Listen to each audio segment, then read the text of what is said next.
bienvenue au Café de la Vérité. Première des choses, je dois vous dire, Café de la Vérité n'est pas une religion. On n'est pas ici pour vous enseigner une dénomination, une tradition, mais la parole de Dieu. Si ce n'est pas dans la parole de Dieu, ce n'est pas de Dieu. On est à la fin des temps. Mon dernier vidéo a justement expliqué que la 70e semaine de Daniel, donc la semaine des jugements de Dieu, de la colère de Dieu, arrive. Oui. On se fait dire souvent par ceux qui veulent jouer à l'autruche ou se fermer Les yeux. les oreilles et la bouche, que Jésus a dit dans Matthieu, personne ne sait le jour, l'heure, même pas moi. N'oubliez pas que Jésus, quand il était ici, il était en forme humaine et non céleste. Il dit même pas moi. Mais Jésus ne parlait pas de l'enlèvement. Il parlait de son avènement, de sa seconde venue. Il a aussi dit au verset 24-32, quand vous voyez le figuier verdir, vous savez qu'il était proche. Il y en est de même pour mon retour. Je le mets dans mes mots, je le paraphrase dans mes mots, mais c'est ce que ça veut dire. Maintenant, est-ce qu'on peut savoir la période? Oui, Jésus vient de nous le dire. Deuxième chose, si on va dans Daniel, le chapitre 12 et le verset 5, et moi, Daniel, je regardais, et voici, deux hommes se tenaient debout. L'un des cas-là, attendez un petit peu, je n'ai pas le bon verset, je pense.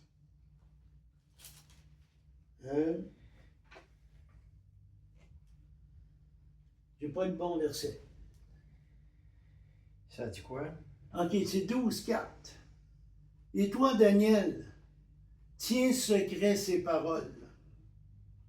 Scelle le livre jusqu'à la fin. Plusieurs alors le liront et la connaissance augmentera.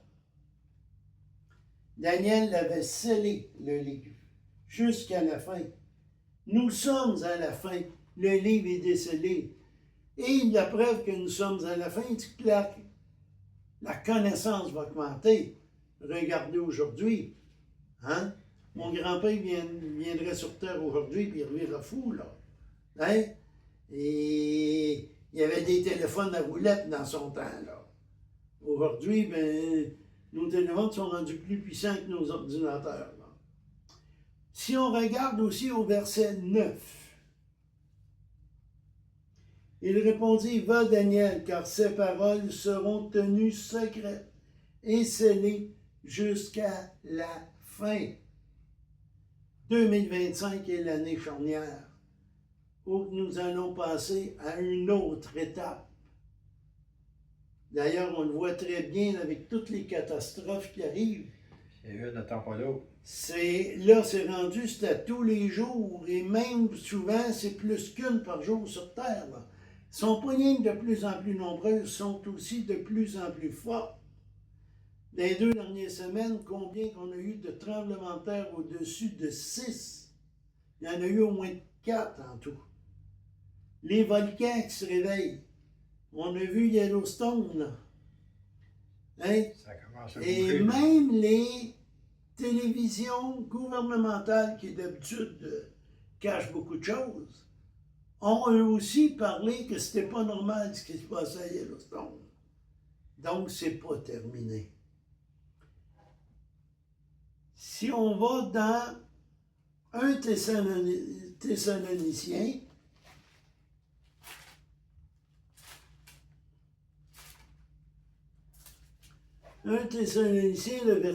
le chapitre 5 et le verset 5.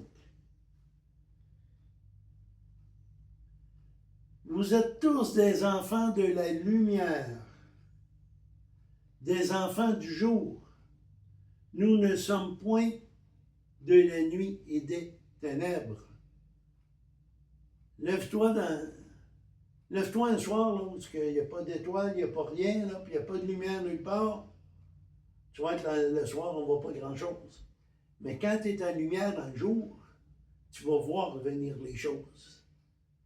Et nous sommes de la lumière. On voit très bien certaines prophéties se réaliser maintenant. Allez voir Amos 1 qui parle de Damas, sa destruction, Gaza. On voit très bien dans le psaume 83, tous les pays présentement qui se battent contre Israël sont indiqués là, avec les anciens noms, mais avec un peu de recherche. Puis vous pouvez aller voir la vidéo que j'ai faite là-dessus. Vous allez voir que c'est vraiment les pays qui sont en guerre contre, présentement, Israël. Combien d'autres prophéties qui sont faites et qu'on voit très bien aujourd'hui. On voit s'instaurer, tout préparé pour la marque de la bête, enlever l'argent liquide et aller vers un argent simplement crypto-monnaie, où ce que là, les gouvernements vont pouvoir vous contrôler à 100%. C'est là qu'on s'en va. Si on regarde le verset, toujours dans 1 Thessaloniciens, le verset 8, chapitre 5, verset 8. Nous qui sommes du jour, soyons sobres, ayant revêtu la cuirasse de la foi, de la charité, et ayant pour casse l'espérance du salut. Ici, il y a des moments très durs qui s'en viennent. Pour ceux qui ne seront pas enlevés, ceux qui vont manquer l'enlèvement. Mais il y aura toujours un espoir de venir quand même à Dieu et d'éviter le châtiment éternel. Mais pour cela, vous allez devoir payer de votre vie. Le temps presse. C'est plus le temps aux églises de dormir. C'est plus le temps à vous qui connaissez Jésus de fermer votre boîte. C'est pas dire de parler 24 heures sur 24 de Jésus. On peut parler d'autre chose. Mais vos gestes, votre vie, doit montrer que vous êtes différent, que vous êtes une nouvelle nature. On va aller dans 2 Timothée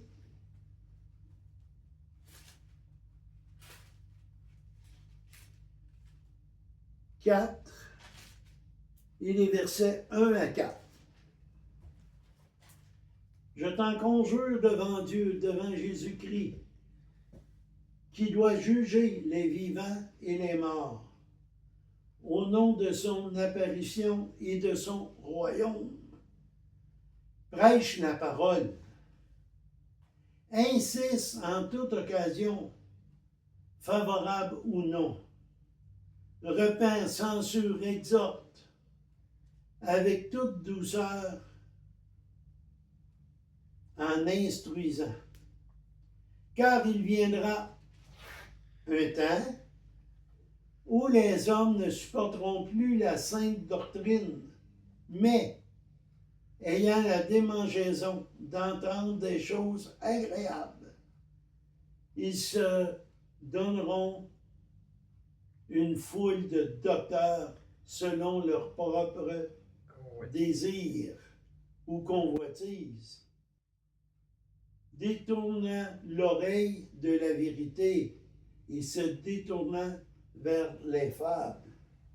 C'est pas ça qu'on voit aujourd'hui? On vit exactement ces choses-là, telles qu'elles sont décrites. Les hommes recherchent, mais ils ne veulent pas rechercher Dieu.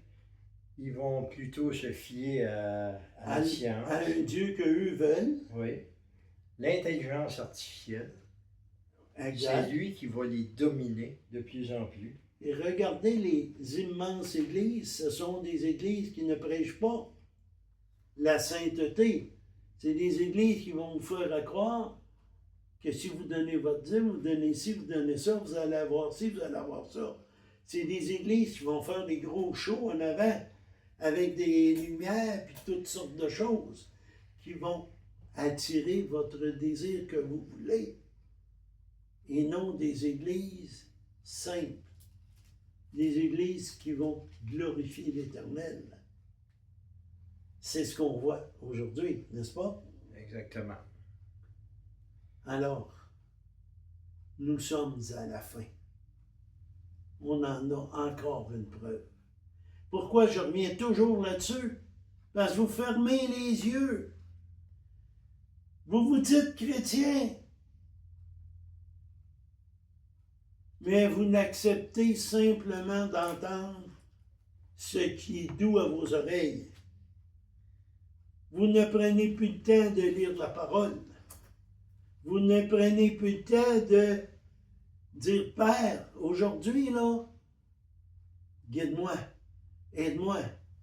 J'ai telle chose à corriger. Aide-moi comment le corriger. Père, je veux le chemin étroit et non le chemin large. Car le chemin large mène à la perdition. Le chemin étroit mène au bonheur éternel. C'est lequel chemin que vous voulez? Jésus a payé pour nos péchés. Oui. Et si aujourd'hui on est pardonné et qu'on peut parler directement à Dieu, c'est à cause de lui. Le voile s'est déchiré. On n'a plus besoin d'autres prêtres. Jésus a été l'agneau ultime.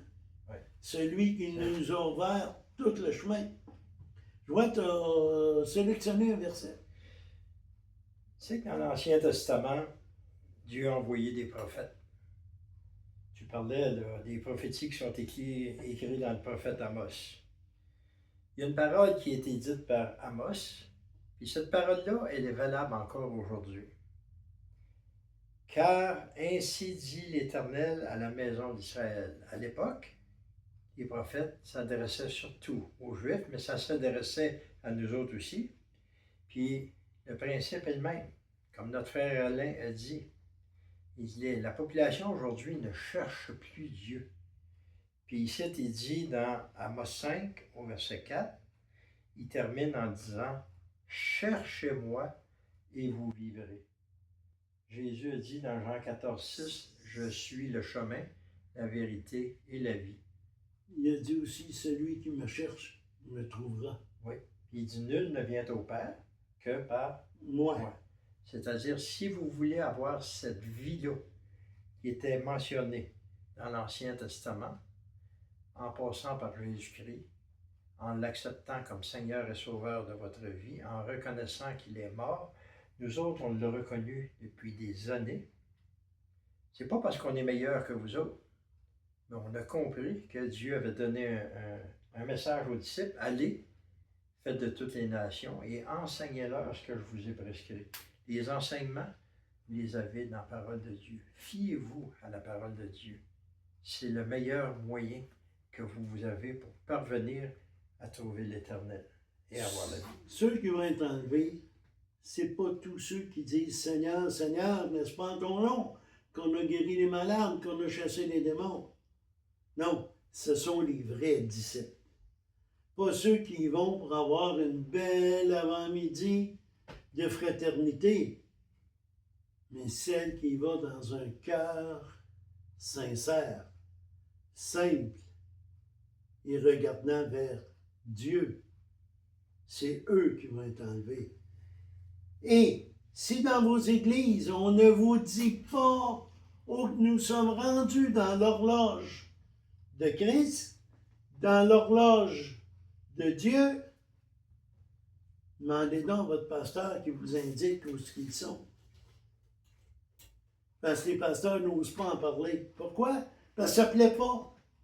C'est bien plus fun de dire t'es belle. Oh, si regarde si ce frère-là, il est bon, toi, regarde. Ah, il donne à la dîme, dont lui. Il faut y faire attention. Non, non. Regardez, quand on vous dit ça presse, c'est parce que ça presse de plus en plus. On voit très, très bien. À vous maintenant de décider. Parlez à vos pasteurs, demandez si vous ne connaissez pas Jésus, si vous ne connaissez pas le seul chemin qui mène à Dieu. Il est temps de regarder vers Jésus et demander à Dieu de vous éclairer.